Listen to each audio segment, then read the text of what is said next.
Don't worry, darling. I, uh, I don't know, guys. I mean, I try to make videos highlighting the positives of the film, but for some reason, I'm at a crossroads with this one. There are parts I did enjoy, no doubt about that, but the ending and overarching themes just left me with a sour vibe.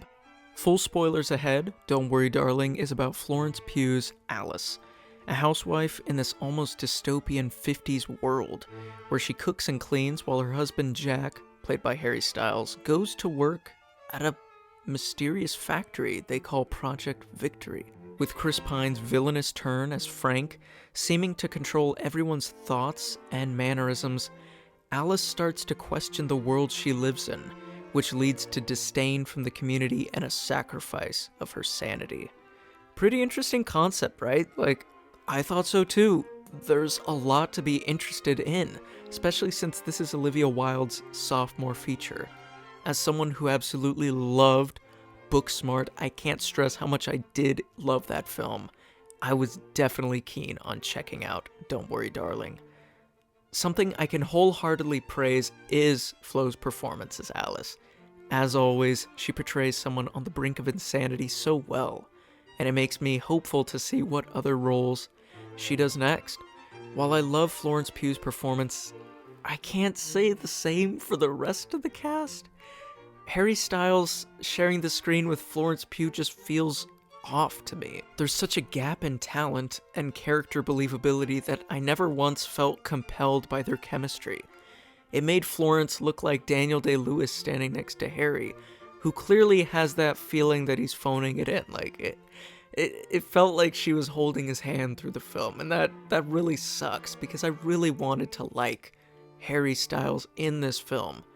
The only actor I think who somewhat matched Florence's energy was Chris Pine's performance as Frank. Even when I say he's the second best in the film, he is pretty one note. He's the ooh, evil bad guy, diabolical, finger twiddling, mustache twirling, because tomfoolery, that guy. And the one scene that had the most impact for me was the dinner scene between basically the whole cast, where Alice starts to doubt their reality. Frank challenges her, and that creates the excellent tension I've been waiting to see for the entire film's runtime. Sadly, it's only in the second half, and we never have that same energy from the characters again.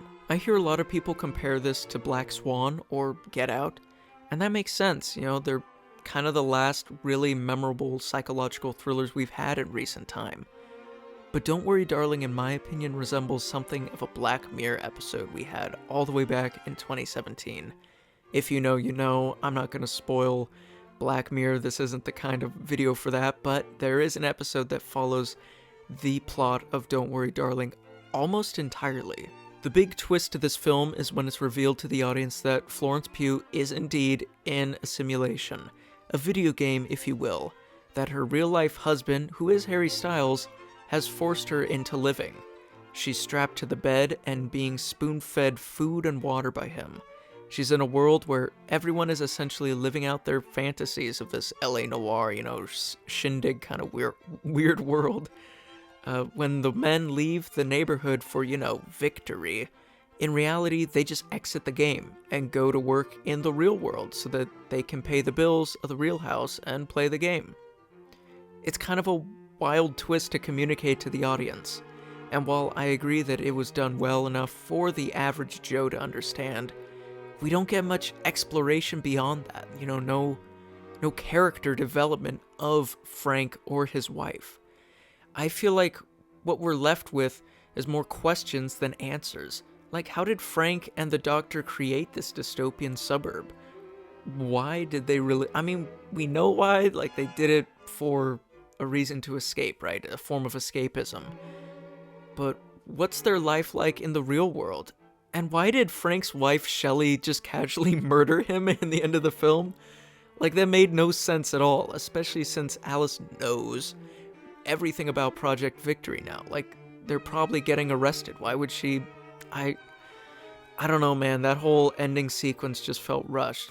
They didn't know how to establish real-world consequences into the story they crafted.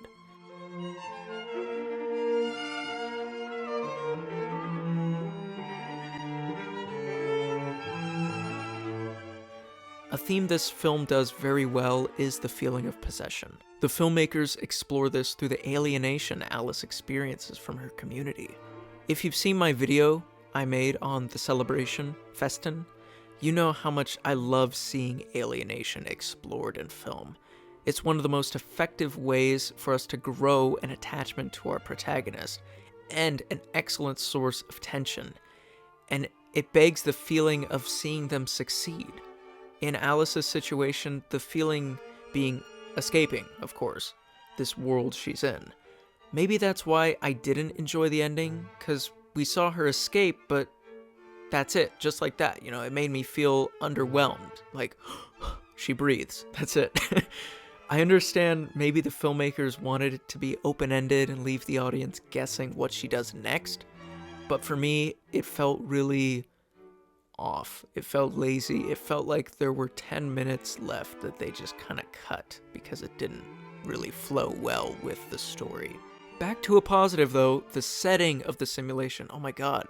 Since the whole concept of the film revolves around being forced into a life you don't want, the American 50s was a very clever, excellent choice for the film to take place in. Here we're able to see the repetitious lifestyle of the nuclear family, where the man works and the wife cooks and cleans all day. You know what Voss said, of course, the definition of insanity is doing the same thing over and over again. It only makes sense that within a matter of time, Alice would dwell on the facade she exists in, questioning her reality. Seeing the portrayal of man's ideal wife, wanting to break free of her societal restraints was one of my favorite aspects of Don't Worry Darling. Speaking of which, brilliant title choice. Okay, you know, since everyone essentially gaslights Alice into thinking she's going crazy, the little details of the film I enjoyed as well, like frames of Alice sleeping in her bed. I don't know if I'm the first to acknowledge this, but the names Alice and Jack instantly gave me Alice in Wonderland vibes, you know, Jack being the rabbit. I don't know, it's a stretch, but hey, there is truly a lot to enjoy about this film. And I was thoroughly entertained from start to finish. Like, there's no slow part of the film for me. I just wish there was more to chew on afterwards, you know, something that would stick with me beyond the face value of what I get. In the end, Don't Worry Darling is a film that can entertain you from start to finish. While I wasn't sold on the ending, nor did I leave with a good impression, the first time viewing, I was interested in seeing where everything was going. Florence is a queen, as always, and Chris Pine is a spitball magnet, and all in all, I can answer the question most of you want to know. This movie does indeed feel like a movie. It feels like something like a film, like a proper theater film you go out to see. It feels like something that could have been so much more than what it was, and I hate that people have just been associating this movie with the drama it's been getting, or judging it based off that without fully watching the film. I can totally see Don't Worry Darling becoming a cult classic in 5 to 10 years when that heat has died down, and I look forward to rewatching it in 5 to 10 years from now, seeing what impression I get beyond the drama it's receiving currently.